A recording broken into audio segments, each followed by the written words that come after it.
Bob Cashill. Let's here. Oh, we've got him. We've got him. And Bob, let's see. You're connecting to audio. Bob Cashill writes for Popdose, which tell us a little bit about Popdose. To be honest, I haven't heard of it, but I need you to unmute your mic, Bob Cashill. I There we think we're go. good. Hey, welcome to the neighborhood.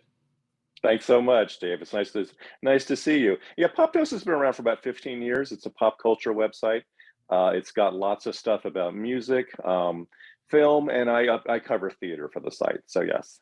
Oh, congratulations. So let's get right to the theater. Let's get right to Yeah. Broadway Tony nominations because I have asked you, what I'm asking all the critics who are joining us today on the program is to take a category, and we've done this for years, folks, of breaking it down, who's nominated, who should have been nominated, who wasn't, who Bob thinks might win, and who Bob hopes will win. Your category is, let's see, it's the actor, lead actor in a musical. I'm going to read them out. Billy Crystal, Mr. Saturday Night, Miles Frost for MJ, Hugh Jackman in The Music Man, Rob McClure as Mrs. Doubtfire, and Jaquel Spivey, I hope I am pronouncing his name right, for A Strange Loop. Bob Cashill, your thoughts?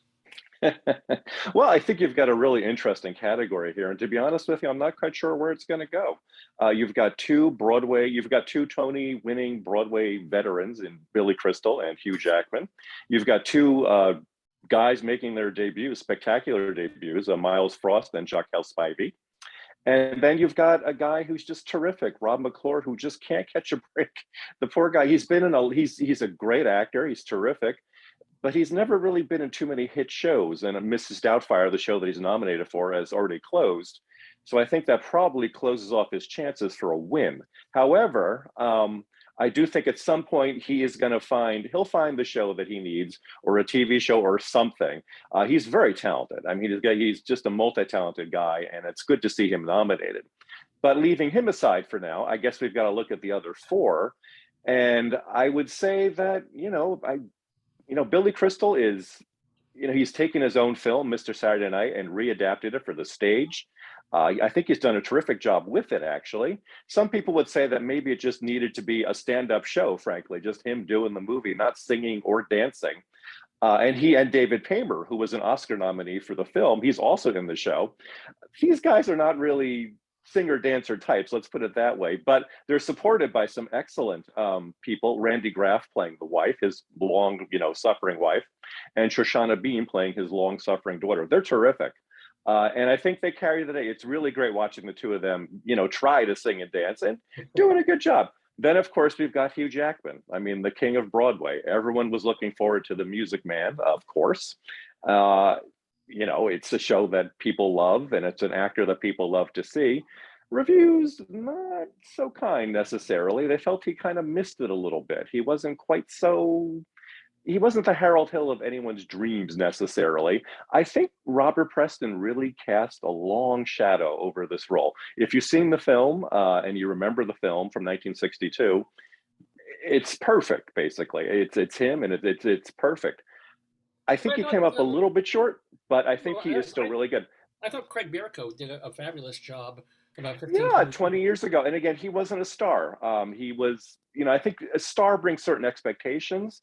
And I think while Hugh Jackman brings a lot of he's dancing a lot more for sure in this. Maybe, I don't know. I saw it twice. And I did think the second time he was actually better, more comfortable.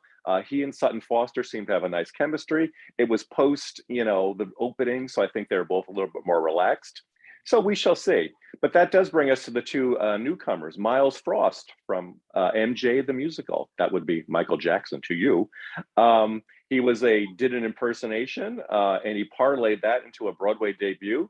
That seems like something that could be kind of a stunt or a gimmick, but no, he's the real deal. This guy is fantastic. I mean, he's got the moves, but he's also got the personality. The show itself, it's cautious. I mean, it doesn't want to get into some of the stickier areas of, Michael Jackson's life. It kind of ends. Yeah. Exactly. But given all that, I think he's fantastic in the show. I mean, without him, there's no show, frankly. I mean, if you don't have a Michael Jackson for your Michael Jackson show, you're not going to have any kind of a show. But he delivers, I think, in spades. Terrific. And then we come to our final person in the category, we have Jacques Spivey.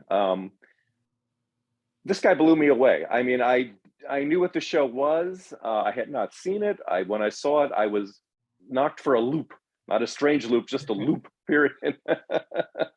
It's a hard show to describe what it is, but he is in it the entire time. I mean, I think maybe a couple scenes he's out of it, but he dominates. It's 95 or 100 minutes long.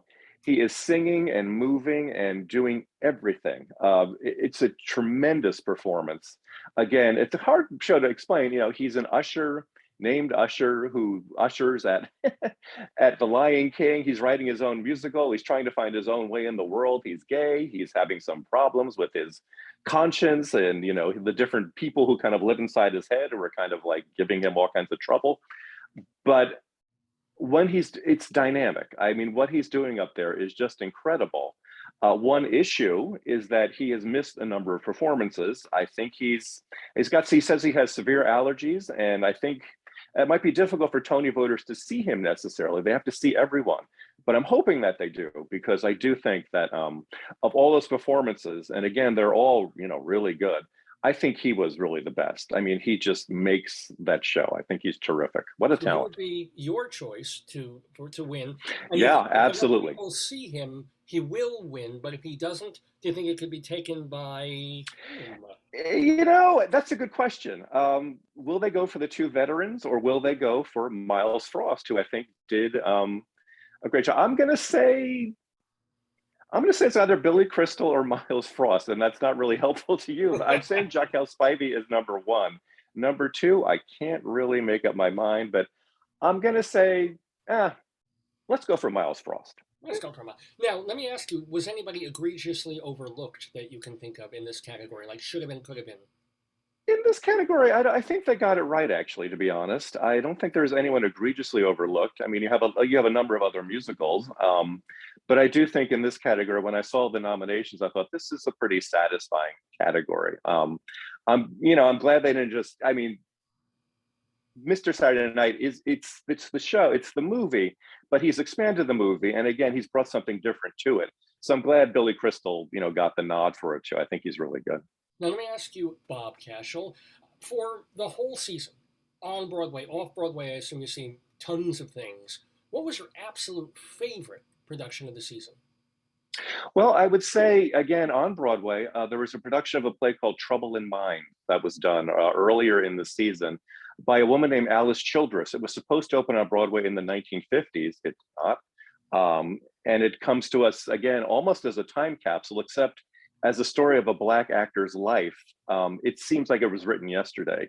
It's an astonishingly good show by Alice Childress, and with a wonderful Tony-nominated performance by LaChanze, and also Chuck Cooper, who's also a Tony nominee. I thought that was just brilliant. I thought it was just it was seeing something that was unearthed, but seemed perfectly fresh as well, perfectly preserved. And I hope it has a half-life on, moving on. Also a play called English, which was done off Broadway by the Atlantic Theater Company.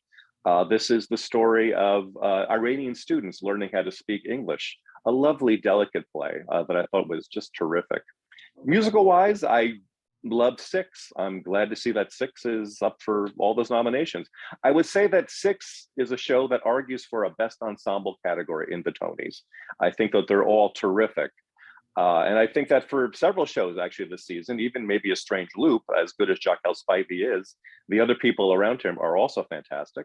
Lehman Trilogy has three wonderful performers who are nominated, but they form a real ensemble. I mean, without one, there's no show. So I think perhaps someday we'll see a best ensemble award for the Tonys.